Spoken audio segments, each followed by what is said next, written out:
Assalamualaikum warahmatullahi wabarakatuh. Bapak Wakil Wali Kota dan seluruh jajarannya, dan yang saya muliakan Kiai Haji Arifin Ilham. Mudah-mudahan selalu disehatkan oleh Allah Subhanahu wa taala. Kiai Arifin ini kita bajak, belum sempat sampai rumah. Sudah telepon kedua istrinya, tapi diizinkan insya Allah. Habib Muhsin juga sakit sebetulnya, tapi karena kecintaannya kepada masyarakat, maka beliau pun bersama kita pada hari ini. Kiai Haji Muhammad Zaitun Rasmin juga luar biasa.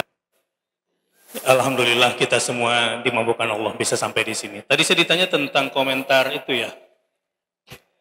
Pertama, saya melihat kekhasan. Khas. Orang tua saya itu orang Bugis dua-duanya. Jadi ingat masa Mapa II dulu namanya. Pakai dua sarung. Yang sarung satu sarung di bawah, sarung satu lagi sarung di atas. Itu jadi kemudian saya teringat masa-masa lalu kejayaan Islam di Sulawesi Selatan, dan ternyata saya lihat justru di Bima. Takbir. Allah. Dan setelah mendengar cerita tentang Bima, ternyata sangat membanggakan.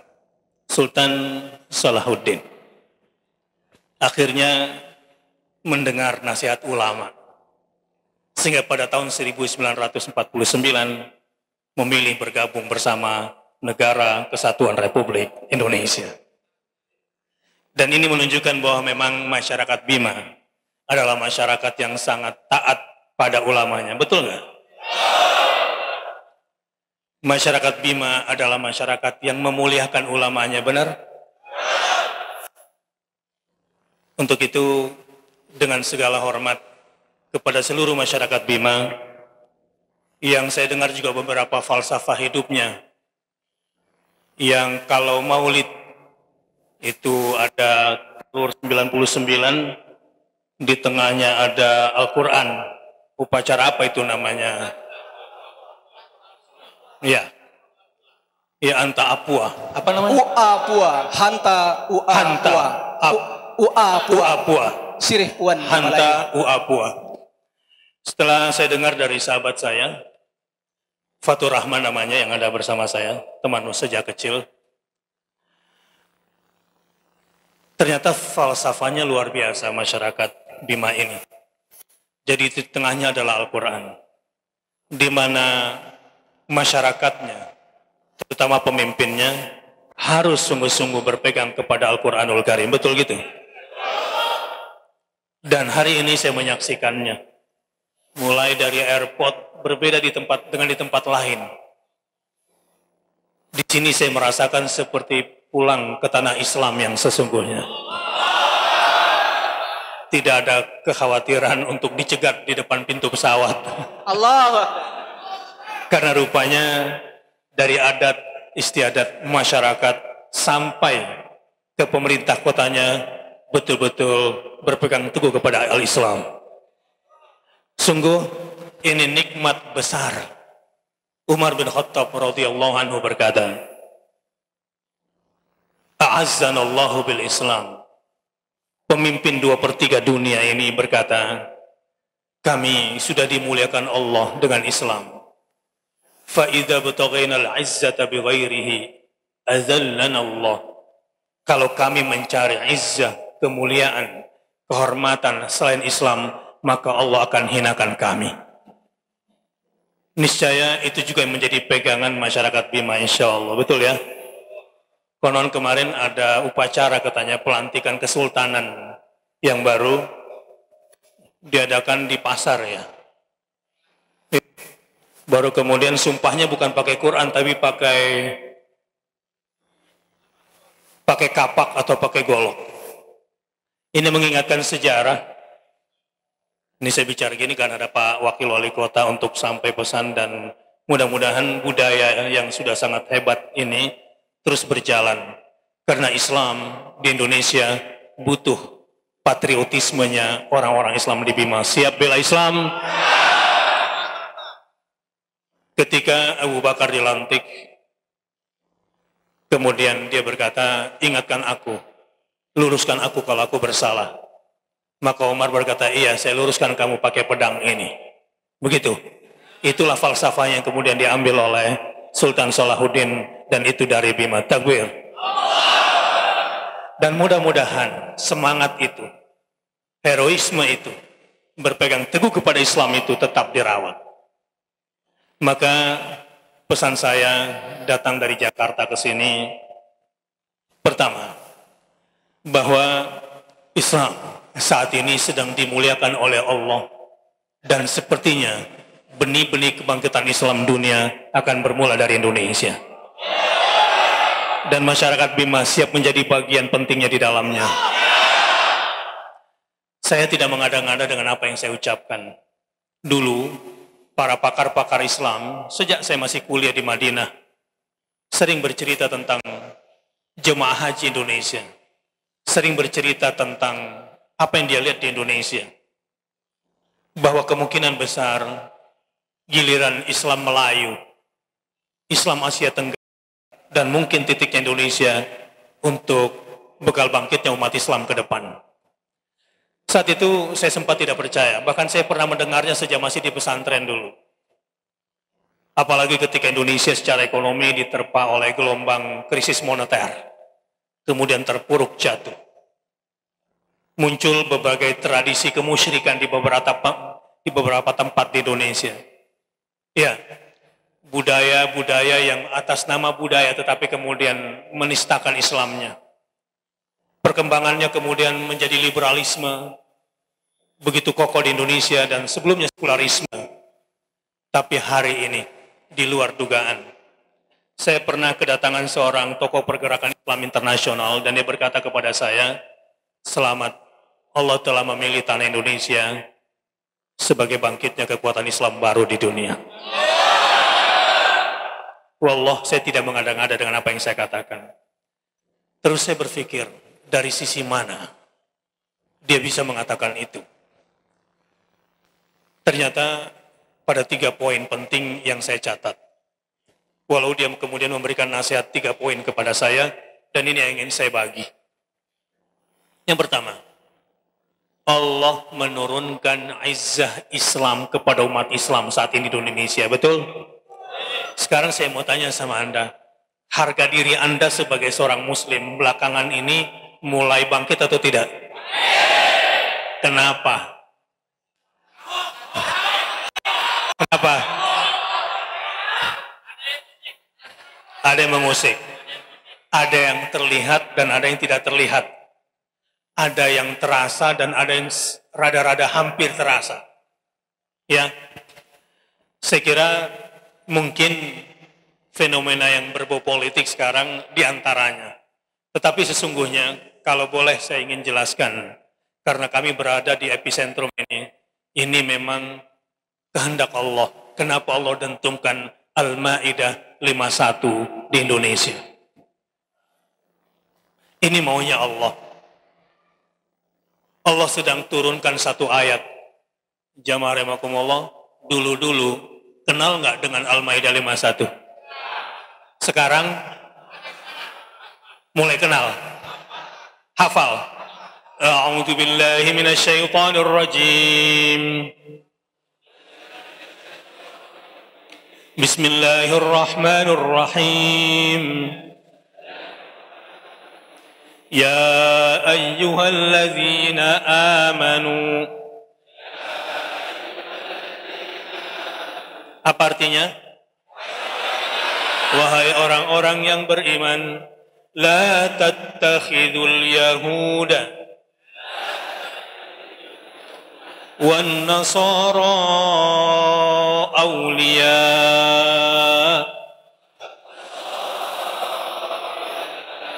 Apa artinya? Janganlah kau jadikan orang Yahudi dan Nasrani sebagai aulia, bisa sebagai teman dekat, bisa sebagai pelindung, bisa sebagai penolong, apalagi jadi pemimpin. Boleh atau tidak? Hukumnya apa, makruh atau haram? Haram. Terus kalau masih ada orang Islam yang memilih dia, sabar. Sabar. Kalau sesama umat Islam nggak boleh saling keras, ya. Karena kita punya etika nanti di Al-Maidah 54. Kalau sesama umat Islam itu azillatin 'alal mu'minin, a'izzatin 'alal kafirin, berlemah lembut, bersopan santun kepada sesama muslim, tetapi harus tegas. Kalau perlu keras di hadapan kafir. Jelas ya? Kita lanjutkan ayatnya. Teruskan ayatnya. Katanya sudah hafal. Ba'duhum awliya'u ba'd.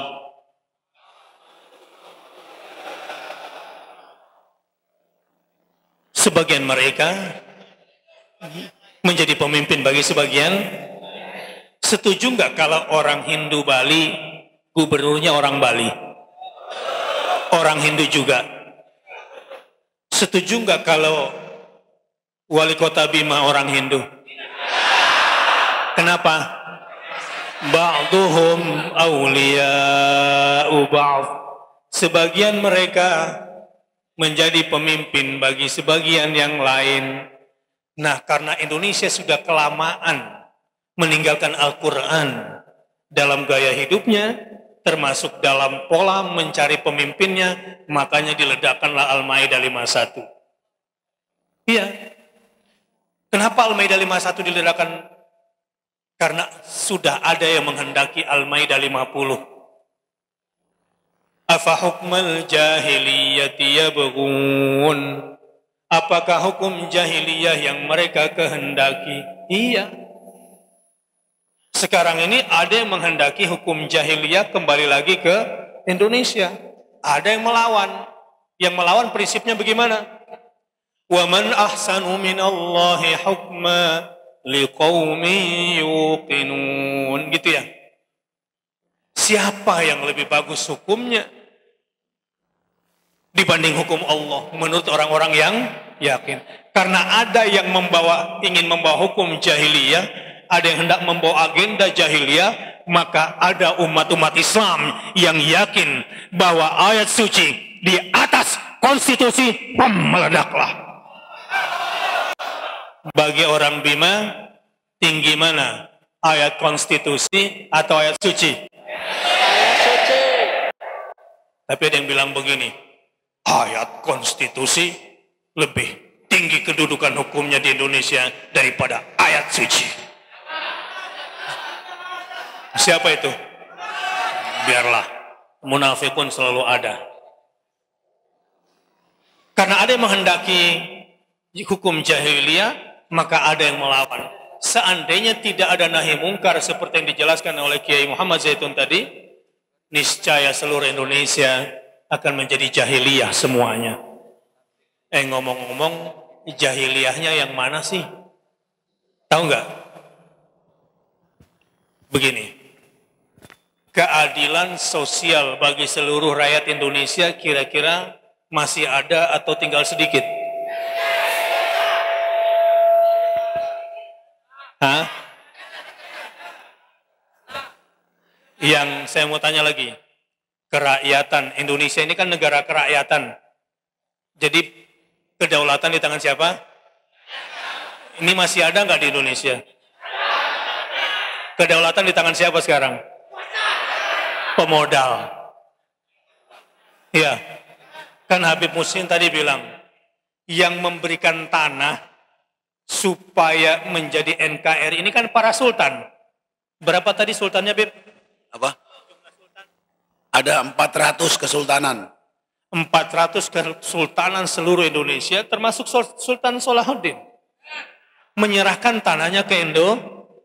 Sekarang tanah Indonesia milik siapa? Ini berkhianat gak namanya? Kerakyatan. Apakah kerakyatan yang harusnya kedaulatan di tangan rakyat dipimpin oleh hikmah atau tidak sekarang? Ada yang bilang begini, kalau berislam jangan kayak orang Arab.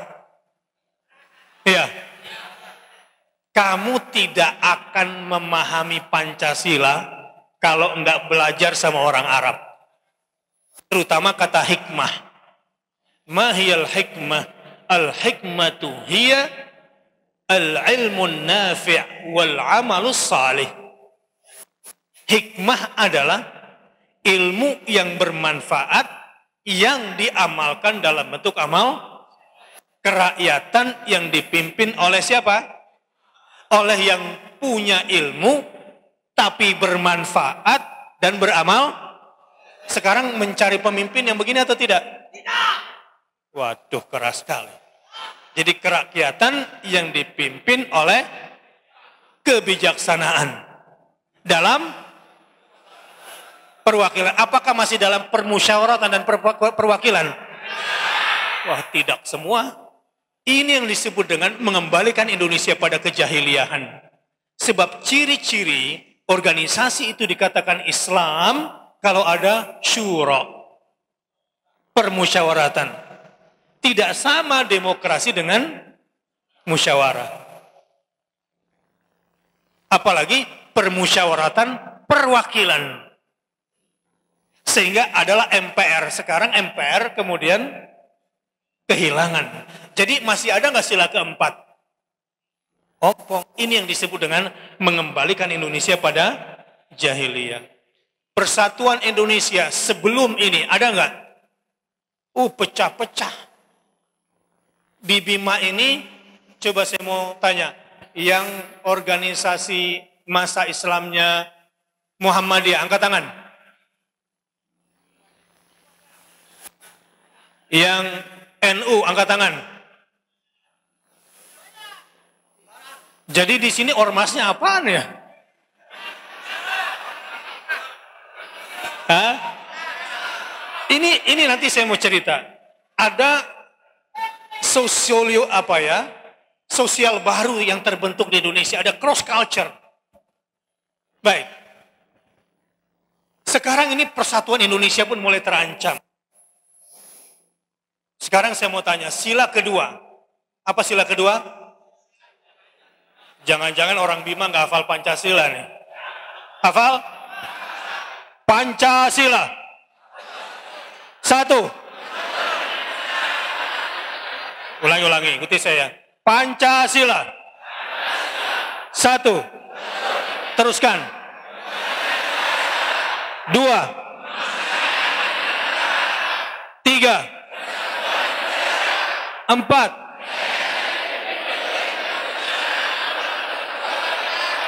5. Proklamasi. Teruskan. Kemerdekaan Indonesia. Mengenai hal-hal yang mengenai pemindahan kekuasaan dan lain-lain. Dengarkan dulu. Saya pilih salah satunya. Proklamasi. Proklamasi. Kami bangsa Indonesia menyatakan dengan ini kemerdekaan Indonesia bahwa hal-hal yang mengenai pemindahan kekuasaan dan lain-lain diselenggarakan dengan cara seksama dan dalam tempo yang sesingkat-singkatnya. Jakarta, atas nama bangsa Indonesia, Soekarno-Hatta. Ada kurang-kurang dikit gak apa-apa lah ya. Jakarta, 17 Agustus 1945. Tetapi nggak usah ragukanlah nasionalisme orang Islam Bima, betul? Tapi ada yang bilang orang Islam itu anti kebinekaan. Benar gak? Orang Islam itu anti NKRI.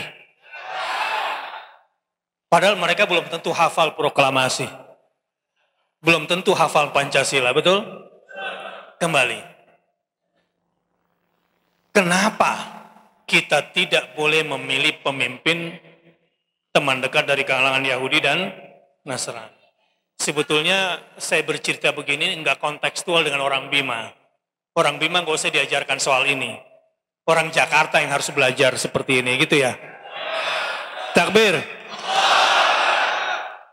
Ya, saya setuju. Tetapi giroh Islam yang sedang bangkit yang ingin saya katakan, insya Allah di Jakarta secara politik umat Islam sudah menang sebetulnya. Insya Allah. Tetapi gerakannya bukan gerakan politik. Ini gerakan kembali ke Al-Maidah 51. Kenapa umat Islam tidak boleh memilih pemimpin dari Yahudi Nasrani?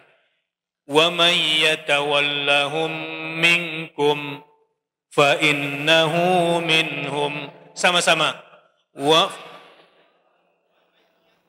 may yatawallahum minkum fa innahu minhum. Barang siapa yang memilih mereka menjadi aulia, perlahan-lahan, lama-kelamaan, step by step, tanpa dirasa, maka dia serupa dengan pemimpinnya. Wal'iyadzu billah. Innallaha la yahdil qawmal zalimin. Izzah Islam sekarang sudah diturunkan di Indonesia. Dan insya Allah getarannya bukan cuma sampai di Bima, dan Bima menggetarkan ASEAN juga insya Allah. Allahu Akbar. Dan kami sudah mendengar langsung dari tokoh partai politik di Malaysia dan dari tokoh-tokoh Brunei dan sekitarnya mengatakan bahwa resonansi, getaran gerakan Islam di Indonesia sekarang sudah sampai ke Asia Tenggara. Nah pertanyaannya sekarang, kemana kita manfaatkan izzah Islam ini? Betul? Kalau anak muda maunya ngamuk-ngamuk, revolusi, setuju? Apa? Revolusi? Ayo revolusi, ayo revolusi. Mulai. Ayo revolusi. Revolusi apa? Hah?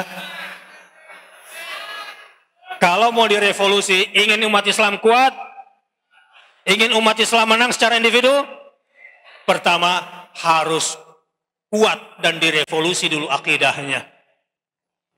La ilaha illallah. Wahdahu la syarika lah. Wahdahu la syarika lah. Wahdahu la syarika lah. Wahdahu la syarika lah. Wahdahu la syarika lah. Wahdahu la syarika lah. Wahdahu la syarika lah. Lahul mulku wa lahul hamdu. Yuhyi wa yumitu. Wa huwa ala kulli syai'in qadir. Perhatikan itu zikir yang nanti akan diajarkan oleh Kiai Haji Muhammad Arifin Ilham. Beliau tentu lebih dalam memahami substansinya nanti. Setelah akidahnya kuat, apalagi yang mesti kuat? Ibadahnya yang kuat. Tapi nomor 2 seharusnya sebelum ibadah adalah ilmunya dulu yang kuat. Kalau rata-rata Pak Wakil Bupati, Pak Wakil, mayoritas penduduk kota Bima ini pendidikannya setara tingkatan apa? S1, Pak. Mayoritas tertinggi. Iya. Luar biasa, paling banyak S1. Takbir. Saya mau survei, betul apa enggak? Di ruangan ini yang sudah menamatkan S1 tingkat universitas, angkat tangan. Takbir. Benar, Pak. Ini modal. Tapi saya mau tanya, Siapa yang sejak Ramadan sampai hari ini belum khatam baca Quran? Jujur. Sekarang saya mau cek. Siapa yang sejak Ramadan sampai sekarang belum khatam baca Quran? Angkat tangan. Jujur. Ya nggak angkat tangan saya sumpahin. Dan itulah sumber ilmu. Ya, sumber ilmu itu dari mana? Tahu nggak? Kenapa nggak khatam-khatam? Hah? Ya kenapa nggak dibaca? Sebabnya, kesalahan terbesarnya dua. Satu, karena menunggu waktu luang. Nggak akan pernah ada waktu luang itu. Yang ada adalah luangkan waktu untuk Nah, tadi panitia sudah bikin program mengaji pada maghrib. Siap bergabung? Siap bergabung? Penyebab yang kedua. Mohon maaf Ustadz, itu bukan program panitia, tapi program wali kota Bima. Wakil wali kota Bima. Program wali kota. Lebih hebat lagi kalau begitu. Takbir. Saya tahu penyebab keduanya, kenapa nggak khatam-khatam. Satu lagi, kenapa nggak ngafal-hafal. Ya, karena sibuk. Betul? Karena sibuk, betul? Anda tahu nggak kenapa sibuk? Anda itu sibuk karena tidak baca Quran. Iya. Orang kalau nggak baca Quran, pikirannya sibuk. Nggak berzikir lagi. Sibuk pikirannya. Kacau. Betul Pak Kiai? Orang kalau nggak baca Quran, kalau nggak berzikir, sibuk hatinya. Betul? Akhirnya mengambil keputusan pun lama. Yang mestinya waktunya hemat menjadi panjang. Kalaupun cepat mengambil keputusan, cepat, ternyata salah, balik lagi. Nanti keburu tua, udah tua baru masuk masjid. Karena dulu sibuk tidak baca karena tidak berzikir kepada Allah Subhanahu wa taala. Ini dulu yang mesti direvolusi di dalam diri kita. Siap? Sebab kalau orang nggak baca Quran, nggak zikir, diajak perang, nyusahin, ngerepotin, ketakutan nggak keruan. Siap luangkan waktu untuk Al-Quran? Pertanyaan saya sekarang, orang kalau sudah baca Quran, itu pikirannya lurus, hatinya lurus, sehingga waktunya pun menjadi hemat, tidak sibuk. Siap baca Quran lagi? Sudah hafal surah Al-Maidah? Ayat 51? Udah dianggap udah hafal aja lah. Baik. Kalau ingin kuat, diperkuat juga ibadahnya. Baru kuat badannya. Kuat ekonominya juga. Saudara-saudara, sekarang tanah di Bima banyak dikuasai oleh orang Bima atau orang luar?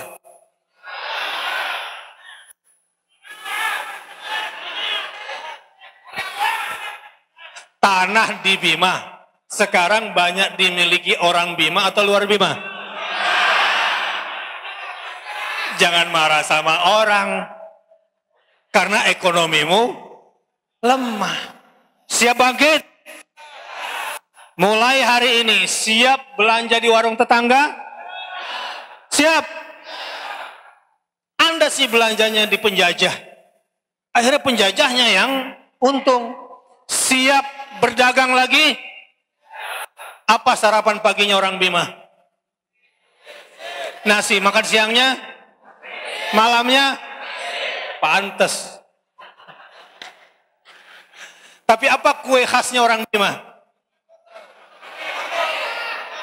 Ada nggak kue khas orang Bima yang sekarang susah ditemui di pasar? Hah? Iya, karena orang Bima tidak mau bikin kuenya sendiri lagi. Tapi alhamdulillah, yang kedua yang Allah berikan kepada umat Islam sekarang adalah persaudaraan Islamnya, betul?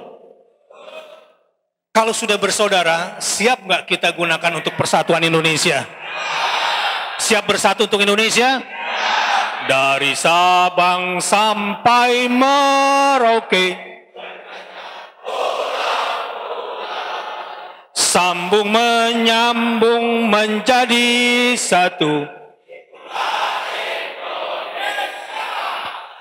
Indonesia tanah airku, aku berjanji padamu menjunjung tanah airku. Ustadz bid'ah nyanyi di masjid. Wallahi, kenapa umat Islam sekarang dituduh intoleran? Karena mungkin sudah meninggalkan jargon-jargon kebangsaannya. Gak apa-apa, untuk semangat kembali persatuan Indonesia. Berkibarlah lambang suci di seluruh, kau tetap siapa menurun serentak membela sang merah putih yang berkibarlah selama-lamanya. Siap alokasikan persaudaraan Islam untuk persatuan Indonesia? Siap. Siap usir penjajah? Siap. Siapa penjajahnya? Kapitalis. Ini dia. Ini maunya marah-marah terus. Ahok. Ya Allah, saya nih ngeliat bapak-bapak yang tukang marah-marah kayak gini, kasihan sama bininya. Baik, begini, akhlak umat Islam tuh begini. Lihat, perhatikan baik-baik. Karena menginginkan umat Islam ini chaos. Ada yang ingin benturkan umat Islam ini dengan aparat. Ingat, saya mau tanya, polisi musuh kita atau bukan? Banyak polisi yang saya lihat ibadahnya itu lebih bagus dari kita, betul? Akhlaknya lebih bagus dari kita, betul? Jadi musuh kita siapa? Jangan salah. Baik, musuh kita yang pertama adalah iblis dulu. Setan di dalam diri kita ini, benar? Setan malas, setan pemarah, gitu ya? Setan sombong, setan apa lagi? Oh, banyak sekali, banyak sekali. Ahok udah jelas. Nggak usah disebut, terlalu mulia untuk disebut di sini. Ini gatal kuping saya kalau dengar nama dia, gitu. Baik, kita bicara lagi di Bima, ya. Lihat baik-baik. Sekarang ini ada yang ingin mengambil alih Indonesia. Dan ini membutuhkan persatuan antara rakyat dengan pemerintah, rakyat dengan aparat. Tapi yang paling penting adalah selain ulama dan umara adalah ulama dengan umat Islam. Siap bangkit? Karena itu, saudara-saudara, nanti perjalanan ke depan sabar, jangan gampang diprovokasi. Ya. Sekarang begini, anak muda yang usianya 35 tahun ke bawah berdiri. Berdiri. 35 tahun ke bawah berdiri. Sentabe, tekirin core. 35 tahun ke bawah berdiri. Sentabe. Sudah? Sudah semua berdiri? Bapak-bapak yang dari pinggang ke bawah 35 tahun lebih muda. Berdiri. Allahu Akbar. Baik. Mulai sekarang rumah-rumah janda-janda tua, orang-orang miskin, orang-orang lemah yang masih banyak lumpurnya siap dibantu? Siap dibersihkan? Jalan-jalan, gang-gang, fasilitas-fasilitas umum, masjid-masjid, pesantren-pesantren yang butuh bantuan anak muda bersihkan lumpur, siap bantu? Siap. Itu jihad Anda nomor 1. Allahu Akbar. Siap? Kita bersihkan kembali kota Bima menjadi lebih bersih seperti sebelumnya. Siap? Duduk. Ini jihad pertama anak muda. Jangan jauh-jauh dulu. Ya, lumpur masih banyak. Siap? Yang kedua, bangkitkan ekonomi Bima. Siap? Mulai sekarang kerja keras. Apa dia bilang? Gak ada modal. Sini.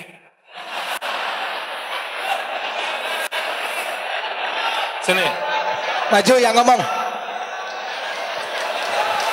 Berdiri. Allahu Akbar. Berdiri, naik ke atas panggung. Takbir. Allahu Akbar. Saya punya duit 1 miliar. Ya. Mau nggak saya tukar sama satu matanya? Nggak mau, Pak. Nggak mau? Ya. Berarti berapa harga matanya? Nggak ada nilainya, Pak. Berarti punya modal atau tidak? Punya modal. Bagus, Ya. turun. Allahu Akbar. Allahu Akbar.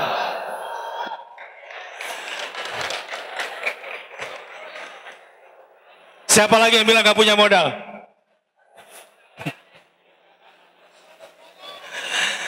Ini soal cara berpikir. Di Bima ini kalau kita bangkitkan ekonomi kreatif dan kita kemudian bekerja sama, insya Allah dari Bima bisa kita kasih makan orang se-Indonesia. Siap? Ini yang harus kita lakukan. Tapi bahu-membahulah. Kalau saya tidak meragukan lagi, tadi setelah ngobrol dengan Pak Wakil Wali Kota, dengan staf-staf semuanya, insya Allah potensi untuk bangkit di Bima ini luar biasa. Siap jaga kedamaian? Soal jihad gampang, tunggu tanggal mainnya. Siap? Nanti kalau saya pencet tombol dari Jakarta, Allahu Akbar, Allahu Akbar, Allahu Akbar. Lagi, Allahu Akbar, Allahu Akbar, Allahu Akbar. Hafal lagu panggilan jihad? Hah? Coba gimana? Baik, itu gampang. Sekarang fokus dulu. Nih, siapa yang harus menyelesaikan ini? Siap bangun masjid kita bersama-sama? Gampang. Kalau setiap kita kemudian bayar zakat, sering berinfak, sering bersedekah, insya Allah ini Bima akan sejahtera semuanya. Ya, pokoknya nanti semua mujahidin Bima tunggu tugasnya. Ya, latihan push up yang banyak. Siap? Lari pagi anak mudanya siap? Asah terus itu siap? Nanti kalau sudah Idul Adha sembelih sapi yang banyak kirim ke seluruh Indonesia. Siap? Tunggu saja tanggal mainnya. Takbir. Wassalamualaikum warahmatullahi wabarakatuh. Waalaikumsalam warahmatullahi wabarakatuh.